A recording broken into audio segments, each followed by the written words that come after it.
Yo quisiera que usted nos cuente o nos haga un resumen para iniciar de Retratos de la Muerte, una publicación suya que muy pronto va a estar disponible y que reúne este libro en relación con lo que siempre conversamos aquí, que es medicina forense y también patología. Sí, bueno, son muchos temas de los que hemos venido hablando. Los hemos ordenado en secciones. Por ejemplo, vamos a hablar un poco en la publicación de generalidades de la muerte. Vamos a hablar de muertes súbitas, vamos a hablar de muertes violentas, vamos a hablar de otras muertes naturales y por supuesto de mitos de la muerte. Entonces, esa es más o menos la distribución. Son 75 capítulos que pues combinan el lenguaje popular para que cualquier lector pueda acceder a este contenido. Y el objetivo de fondo es siempre educar, quitar creencias, quitar mitos, quitar cualquier pues, pensamiento que no es el adecuado con respecto a la muerte y sus diferentes variables. Bueno, yo por ejemplo me encuentro aquí en el libro un capítulo que habla acerca de cuando la belleza mata. Es decir, no solamente son casos como los que hemos venido hablando durante los podcasts anteriores acerca de muertes violentas, de muertes en incendios. Por ejemplo, ¿qué significa cuando la belleza mata? Sí, muy importante porque ahora está muy de moda en que las personas se hagan procedimientos estéticos. Usted ha visto, por ejemplo, mucha gente utiliza Botox, que es nada más y nada menos que la toxina botulínica. El botulismo es una enfermedad que si le da a alguien y no se le da tratamiento adecuado, pues puede provocarle la muerte, porque lo que hace es parálisis de los músculos. Entonces se ha aprovechado esa toxina, en primer lugar, como para eh, digamos que suavizar algunos músculos que se contracturan ya de una forma duradera. Eso por parte, por ejemplo, de neurólogos o de ortopedistas. Pero después lo usaron también por estas propiedades de que produce flacidez en los músculos y en la piel para quitar las arrugas. Entonces la gente se pone Botox y si no lo pone un profesional adecuado puede haber algún daño a la salud. Eso normalmente no va a producir la muerte, pero sí otros procedimientos mucho más invasivos que son cirugías estéticas, por ejemplo, cuando hay liposucciones, cuando hay implantes mamarios, cuando hay transferencia de grasa, que le quitan la grasa, por ejemplo, a una persona del abdomen y se la ponen en los glúteos, cuando hay abdominoplastías, etcétera, son cirugías mayores, ¿verdad? Que deben estar hechas por un especialista en cirugía plástica, reconstructiva y estética. ¿Por qué? Porque a veces la técnica quirúrgica es relativamente sencilla. Por ejemplo, la técnica quirúrgica para poner los implantes de mama es relativamente sencilla. La podría hacer eventualmente varios especialistas o incluso un médico general, pero el que está capacitado para atender las complicaciones que produce este tipo de cirugías es el especialista en cirugía plástica, porque ya de base es especialista en cirugía general. Entonces, ese tipo de muertes, ¿verdad? Se tocan en ese libro y, por ejemplo, muertes por procedimientos estéticos que producen eh, embolismo graso, que significa que se mete grasa dentro de los vasos sanguíneos, dentro de las venas, se va a los pulmones y la persona prácticamente se ahoga. O en una, por ejemplo, liposucción, que usan una cánula o una sonda, ¿verdad? Rígida, puede haber una perforación del abdomen.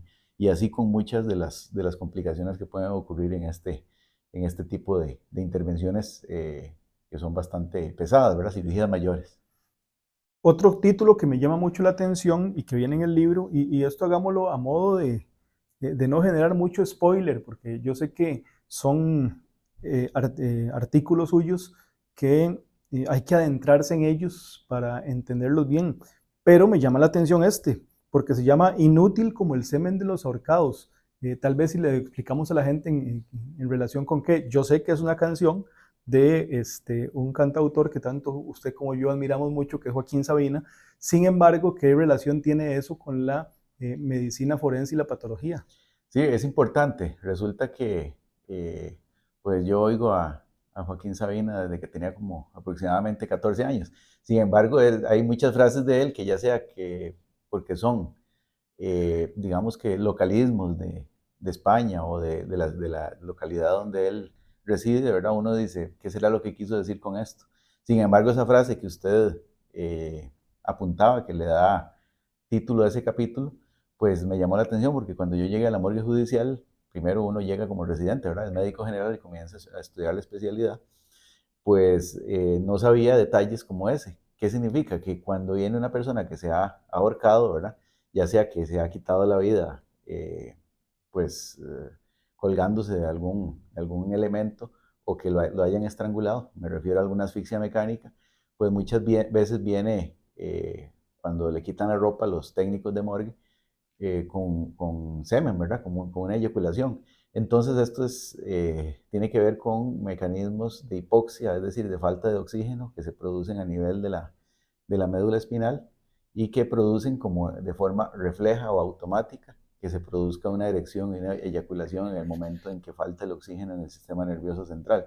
Y esto incluso lo han usado gente para producirse algún tipo de asfixia erótica o autoerótica, porque entonces se comprimen el cuello como en un jugueteo sexual y esa falta de oxígeno les produce mayor placer. Entonces tiene que ver con eso el capítulo, porque llamaba la atención de que decía inútil como el semen de los ahorcados, pues realmente es un fenómeno casi perimórtemo cuando ya el paciente está a punto de fallecer, que se produce esa eyaculación refleja. Y eso también es una situación que se desmitifica porque en muchas ocasiones hemos escuchado personas que hablan precisamente de eso, de la erección y también la eyaculación en el caso de las personas que mueren de esa, bueno, que mueren de esa forma.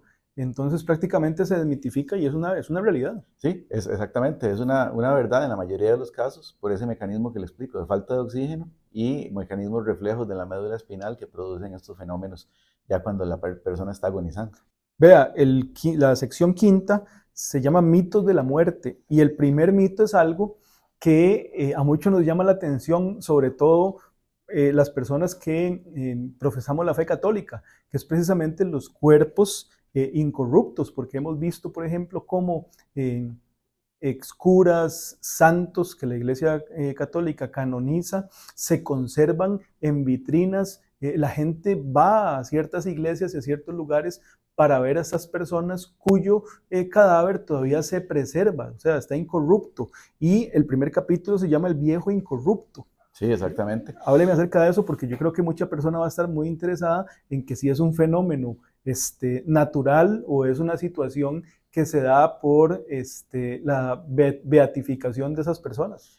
Sí, precisamente dentro de los fenómenos cadavéricos, la mayoría de nosotros que vayamos a morir y que se vaya a dejar el cuerpo descomponer, digamos, que no vaya a ser cremado ni nada de eso, ni vaya a ser embalsamado, pues sufre un proceso natural donde se va descomponiendo gracias a las bacterias que habitan en el intestino, las cuales pues, al perder las barreras inmunológicas se van por todo el cuerpo y invaden, ¿verdad?, todos los tejidos y producen una putrefacción. Entonces, como cualquier persona ha visto, por ejemplo, algún perro o un gato que se muere en la calle, ¿verdad?, que comienzan primero a hincharse, después hay un mal olor, después se revientan e incluso salen gusanos y todo, ¿verdad? Que ese es otro tema del que más adelante podemos hablar. Esos son los fenómenos cadavéricos normales. En el 99% de las personas se van a producir si usted deja un cadáver así al aire libre o lo entierra. Pero, por ejemplo, hay fenómenos cadavéricos que son conservadores, dependiendo de cómo sea la sepultura y cómo sea el clima y cómo sea el lugar donde fue enterrado, puede haber conservación. Entonces hay unos que son con nombres raros como adiposira o saponificación, ¿verdad? Pero el más conocido tal vez es momificación. Y eso no es una momificación artificial, sino que ocurre de forma natural, por ejemplo, cuando los cadáveres están expuestos a mucho calor y aire seco, entonces como que se deshidratan nada más y las facciones y la piel prácticamente parece que están todavía conservadas. Entonces es un fenómeno cadavérico conservador y muchos de estos cuerpos incorruptos es lo que pasa, ¿verdad? Ahora, como el mecanismo que le conté antes es que las bacterias que habitan el cuerpo, que todos tenemos en el intestino grueso, por ejemplo, en la boca o incluso en la superficie de la piel, proliferan e invaden los tejidos, eh, pues, por ejemplo, se ha visto casos de bebés o de niños muy pequeños que fallecen después de que se administraron gran cantidad de antibióticos y pues prácticamente los dejaron sin ninguna bacteria en ningún lado, le mataron todas las bacterias, entonces fallece de alguna otra causa lo entierran y después a los 5 años lo sacan para desocupar ese nicho o para ver si meten los huesitos en un osario,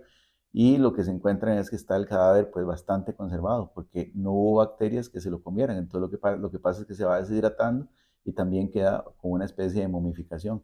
Entonces la mayoría de estos cuerpos incorruptos lo que están es, digamos que afectados por fenómenos cadavéricos conservadores. Ninguno va a estar con la piel turgente ni con las mucosas hidratadas ni nada de eso, ¿verdad? Todo va a estar, digamos, muchas veces preservado, pero deshidratado. Entonces eso es más o menos lo que ocurre cuando hay los supuestos cadáveres incorruptos. Vea, yo me atrevería a decir, doctor, que la sección quinta de mitos de la muerte es lo que más le va a llamar la atención a los lectores. Y me encuentro que el último apéndice de esta sección, usted la titula "Asustan más los vivos que los muertos", y habla precisamente de su experiencia como especialista, como estudiante, que mucha gente cercana, me imagino que le dicen todavía que si no se lleva algún susto en la morgue. Sí, sí, tengo más de 20 años de estar inmerso en ese ambiente, ya sea de morgue, ya sea de funerarias y ese tipo de cosas. Pues realmente hay muchos mitos con respecto a eso, ¿verdad? De que, por ejemplo, los muertos se mueven, emiten sonidos, y lo peor de todo, ¿verdad? Que la gente dice que asustan, y como usted lo dice, por el trabajo de uno, los allegados siempre le preguntan, mire, no lo han asustado, mire, no le ha pasado nada paranormal ahí en su trabajo. Y realmente, pues, puedo dar fe de que en estos 20 años no ha sucedido nada que esté fuera de la normalidad. Y por eso le puse ese título, porque como dice mi madre hasta el día de hoy, asustan más las personas vivas que las personas muertas. Puede dar más miedo salir del hospital caminando hacia el parqueo para montarse en el carro que estar en la morgue, me imagino yo. Por supuesto, sí, porque pueden asaltarlo a uno, pueden atropellarlo, por el mismo funcionamiento del cuerpo puede uno caer ahí muerto por el esfuerzo de caminar o un ataque cardíaco, ¿verdad? Pero no, dentro de una morgue está uno bastante seguro realmente. Vea, la sección 3 habla de otras muertes naturales. Y aquí usted menciona una de ellas en la página 73 para que las personas también que vayan a comprar el libro la puedan tener lista ahí apenas esté a la venta y lo pueda compartir usted con sus lectores. Habla de uno de los escapistas más famosos, diría yo, del mundo, ¿verdad? Estamos hablando de Harry Houdini, y usted dice aquí, Houdini pudo escapar casi de todo. ¿Qué fue lo que le pasó a Houdini? Sí, realmente es interesante porque si usted recuerda las historias y ve los videos de Houdini, ¿verdad? En su práctica de mago y escapista, pues lo metían en tanques de agua encadenado y lo tiraban a ríos también con un montón de candados, y siempre se escapaba a la muerte, ¿verdad? Siempre lograba salir. Pero hay un mito, ¿verdad? Que se dice que estaba Houdini al final de su vida conversando con algunos muchachos, ¿verdad? Y él, como que él era muy famoso porque también era muy atlético. Entonces le propusieron o lo retaron a que si aguantaba un puñetazo en el abdomen. Entonces, pues realmente uno de ellos, que era bastante fuerte, uno de los muchachos, lo golpeó, y se dice que gracias a ese golpe, pues tuvo una perforación del apéndice, probablemente ya traía de fondo una apendicitis que estaba comenzando, o concomitantemente con el golpe, se le estaba desarrollando ya una apendicitis que después se perforó y se infectó por dentro, porque el intestino, como usted sabe y lo hemos dicho ya, está lleno de bacterias. Si se rompe hacia la cavidad abdominal, se produce ese fenómeno que es peritonitis, que es nada más y nada menos que la presencia de pus, ¿verdad? Y de contenido fecal dentro del abdomen. Entonces, eso lleva a una infección generalizada, y en ese tiempo no había acceso, como lo hay ahora, a los antibióticos. Entonces, de ahí, pues no pudo Houdini escapar a esa infección tan terrible, que algunos dicen que fue por el golpe, pero la versión oficial es que fue una apendicitis perforada que no pudieron hacer nada por él, porque ya al momento de intervenirlo o de tratarlo, ya la infección estaba diseminada por todo el cuerpo.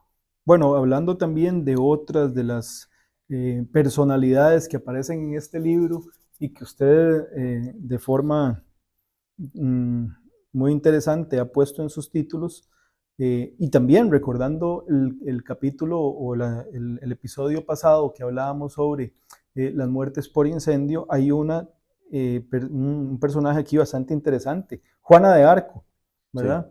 que Sí, usted le pone a este apéndice, habrá pedido leña Juana de Arco, leña verde, perdón, que me parece que tiene que ver mucho con la Inquisición, las hogueras, la muerte, por ese tipo de tribunales que ocurrían en la Edad Media. exactamente, sí, si nos remontamos a esa época de la Edad Media, pues ocurrían muchas ejecuciones de personas que eran acusadas por herejía y por algunos otros pecados por parte de la Iglesia Católica y eran condenados a morir en la hoguera, que era como una forma de purificarlas. Ujú.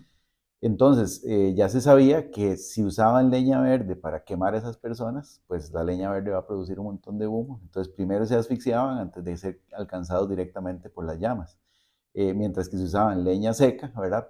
Pues morían prácticamente de las quemaduras primero antes de poder de morir por falta de oxígeno. Entonces, por eso es que se decía que los condenados a modo de clemencia, de piedad, pedían que les pusieran bastante leña verde en sus hogueras para primero quedar inconscientes por la inhalación de humo y de todas los gases que ya hemos hablado en capítulos previos, como el monóxido de carbono Ujú. y el cianuro, y que primero fallecieran de esta causa y después ya el cuerpo quedara ahí inconsciente, agónico y se terminara de carbonizar. Pero es por esto el título de ese capítulo. Ahora, algo importante también, doctor, es en la sección cuarta, acerca de las muertes violentas, usted hace una enumeración de una gran cantidad de maneras de muerte, pero hay una que me llama la atención, porque yo creo que todos los que tenemos de 35 para arriba la hemos escuchado con nuestros abuelos o con nuestras mamás. Se me fue por mal camino, Claro, ¿verdad? sí, hay varias aristas sobre ese capítulo, que es, por ejemplo, cuando la persona está comiendo, ¿verdad? O tomando un líquido y siente como que repentinamente una tos, un reflejo de tos muy importante, y lo que le decían a uno cuando estaba pequeñillo y comenzaba con este tipo de reflejo, era de ahí, se le fue por mal camino, ¿verdad? Que significa que en vez de que se le fue por el esófago, la comida o la bebida, se le va por la tráquea. Entonces inmediatamente se produce un reflejo para sacar ese tipo de sustancia extraña que no es aire, que es lo que debe pasar por la tráquea. Entonces a eso se refiere. Entonces muchas veces puede haber, ya sea personas que tienen enfermedades neurológicas o personas que están inconscientes, por ejemplo, una persona que está en una intoxicación alcohólica severa y prácticamente está inconsciente de borracho, se le puede ir, por ejemplo, el propio vómito que tenga en su cavidad bucal, se le puede devolver por la tráquea y producirle un daño importante, porque es un daño químico a los pulmones, no solo por el ácido clorhídrico del estómago, sino por toda la comida y partículas que están contaminadas en los pulmones, entonces a largo plazo incluso con una infección que se puede generalizar. Entonces a eso se refiere un poco lo de que se me fue por un mal camino, que es un dicho, no sé si bastante costarricense, pero sí está bastante arraigado en la cultura nacional. Vea, por mi formación de periodista, eh, me llama poderosamente la atención porque hay un capítulo que habla acerca de una de las tragedias que enlutó al país y a la prensa nacional, que fue la penca. Me imagino que esto le sirve a usted para contextualizar a los lectores de lo que ocurre en una guerra, de lo que ocurre en este tipo de atentados, que son estas explosiones, ¿verdad? Y cómo mata una bomba. Exactamente. Sí, se refiere precisamente al trauma explosivo, a la muerte por explosiones, donde hay inicialmente eh, una onda expansiva, donde normalmente pues, va a ser una bomba puesta en un ambiente aéreo, es decir, una sala donde están reunidas muchas personas, como ocurrió en la penca. También podría ponerse bombas, digamos, en lugares sólidos o en lugares acuáticos, pero eso es más raro, ¿verdad? Lo principal sería en medios aéreos, como ocurrió esa vez en el atentado de la penca.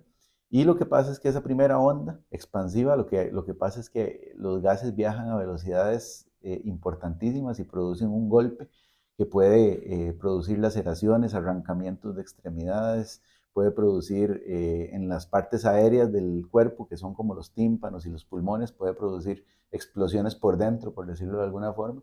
Y después viene algo mucho más importante, que es las esquirlas metálicas que tienen las bombas y y todo lo que arrastra esta onda expansiva de gas, que son como los efectos secundarios de la explosión, donde hay pedazos de metal, clavos, qué sé yo, cuñas de metal que se le meten a la persona como proyectiles. Entonces alguno de estos puede lacerar alguna arteria y producir un desangramiento o incluso tocar algún órgano vital. Otro de los títulos que trae esta obra titulada Retratos de la Muerte del doctor Michael Vargas Sanabria y que pronto va a estar para el alcance de todas las personas y que muy pronto también va a ser la presentación, doctor, para invitar a las personas. Claro, sí. La presentación va a ser el próximo miércoles 24 de septiembre a las 6 de la tarde en la Escuela de Medicina de la Universidad de Costa Rica. Entonces les pediría a quienes de verdad quieran asistir que por favor confirmen al WhatsApp 8836-3996, que me escriban y ahí entonces confirma la asistencia porque el lugar es ciertamente tiene su aforo Limitaciones. limitado, ¿verdad? Entonces, Ujú. pues si la gente quiere asistir, pues bienvenida, pero que lo haga con tiempo para poderle reservar el espacio. ¿Quién no ha escuchado, por ejemplo, a Juan Luis Guerra, verdad? Súper conocido de generaciones en generaciones, y hay una canción que usted también elige para utilizarla dentro de sus artículos que dice Me sube la bilirrubina. Y muchas personas, al escuchar esa canción y también al conocerla dentro del punto de vista médico, dicen, ¿qué es la bilirrubina? Sí, claro. Pues es una canción que es bastante pegajosa y muy conocida por la gente, pero en este caso yo hablo específicamente de cuando hay obstrucción de la vía biliar. ¿Qué es la vía biliar?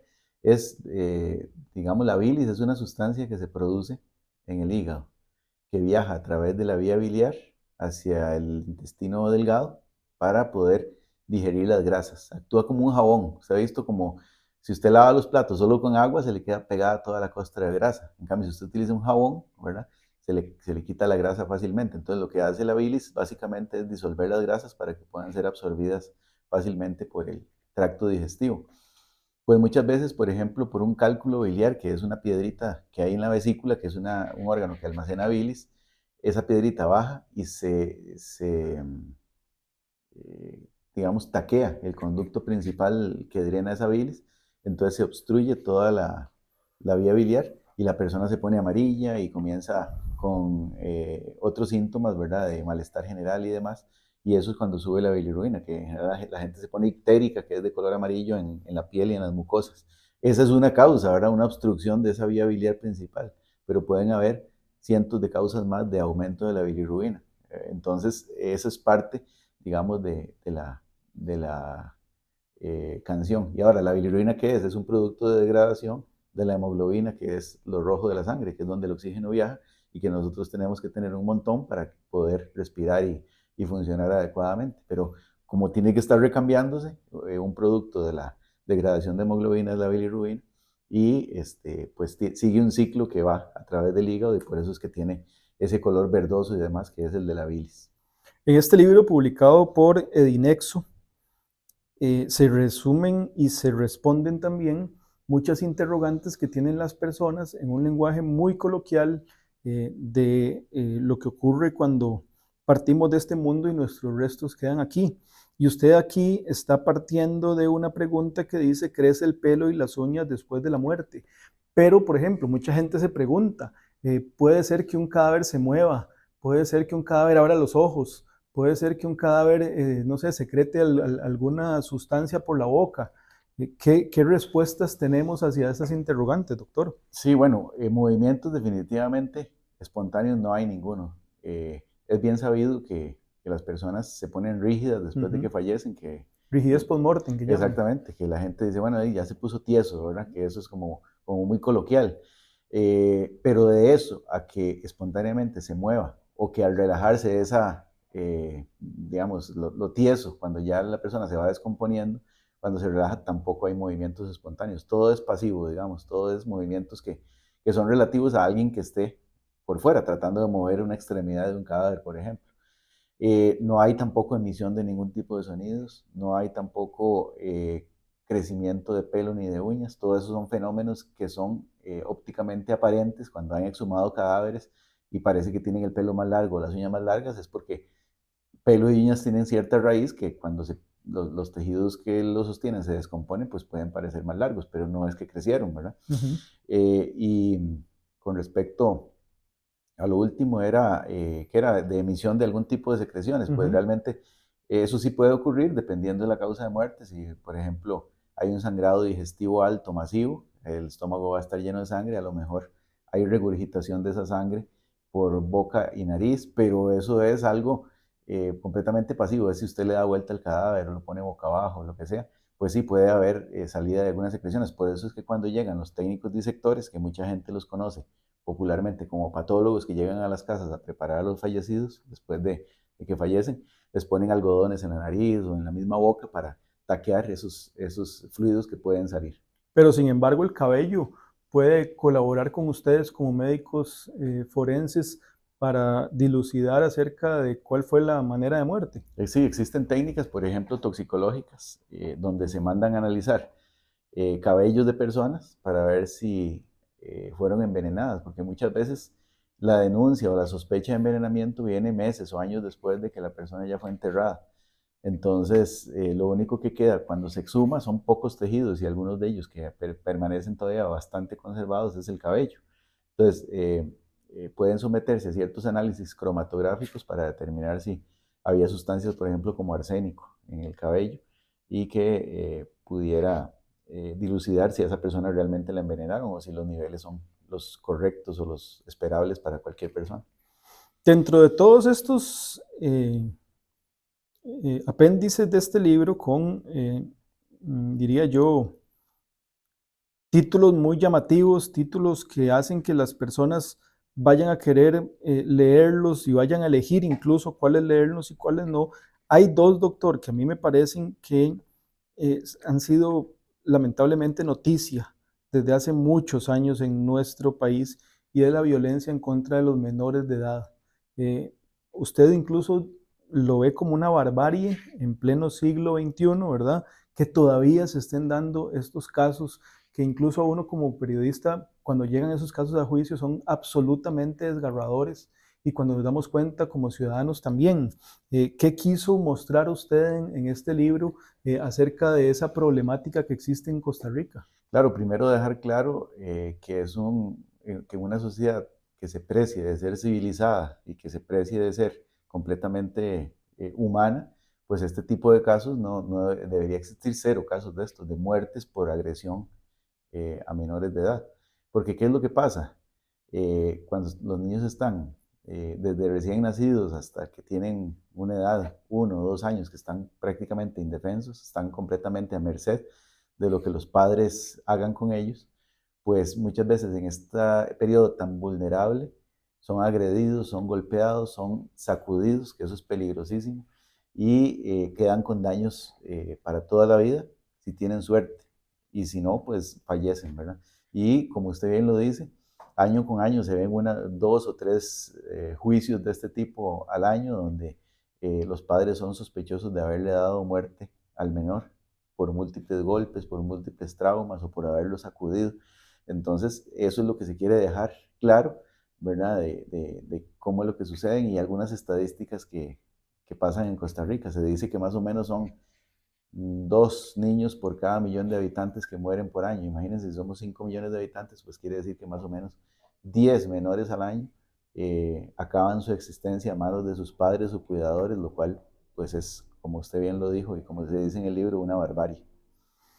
Doctor, para ir cerrando este nuevo capítulo de nuestro podcast Secretos de la Muerte, de la Morgue, perdón, yo quisiera que usted nos hable acerca de la intención suya de dejar este documento plasmado con el nombre Retratos de la Muerte, que pronto va a estar para la venta de las personas que les interese adquirirlo y leer toda o parte de estas eh, semblanzas de su vida profesional que hemos estado repasando en este espacio. Sí, precisamente el objetivo principal es educar a quien quiera que llegue a leer el libro, desde una persona eh, pues que tenga mucho conocimiento en la materia, que sea profesional en otra rama, o personas que simplemente les guste el tema, porque es un tema que nos llama la atención y no es por el morbo, hay que dejarlo claro, sino es porque la muerte es un tema mismo que hay que desmitificar porque todos vamos a pasar por eso en algún momento y los que nos rodean también están expuestos. Somos de la muerte, como dice el refrán, entonces hay que tener presente y no pensar en ese fenómeno como algo oscuro, algo lúgubre, algo tenebroso, sino que aclarar todos estos fenómenos y quitar de la mente de las personas muchos mitos, muchos prejuicios y muchas creencias que no corresponden con la realidad.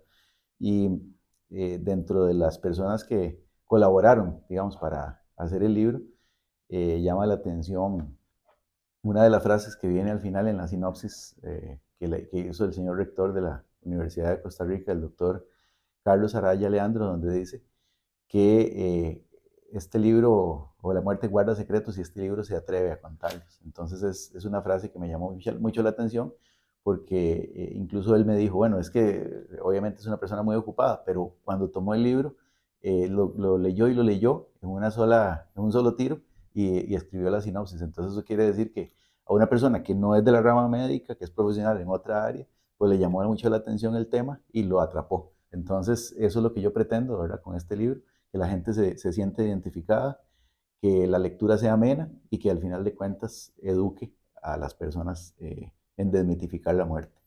Este libro tiene un lomo bastante ancho y son 190 páginas. Es un resumen de lo que a usted le ha interesado en su vida profesional. Sí, exactamente. Es mucho de lo que se ha hecho, digamos, durante toda la parte, ya sea médico-legal que he tenido yo en mi vida, la parte patológica o incluso la parte funeraria. Todos esos ámbitos, ¿verdad? He recopilado información para este libro. Por supuesto que podría haberlo hecho más grande, más exhaustivo o hasta más científico, pero la intención era más bien que fuera algo ameno y algo educativo.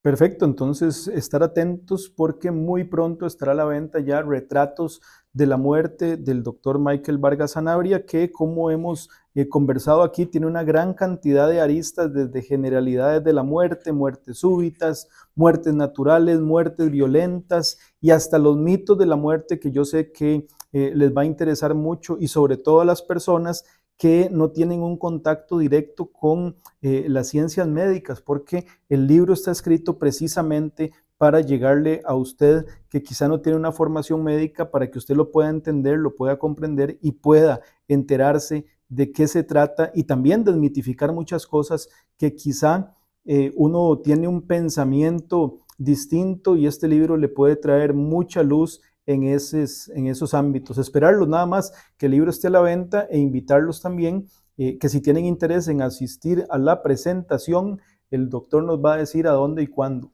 Es el próximo 24 de septiembre, miércoles a las 6 de la tarde en la Escuela de Medicina de la Universidad de Costa Rica.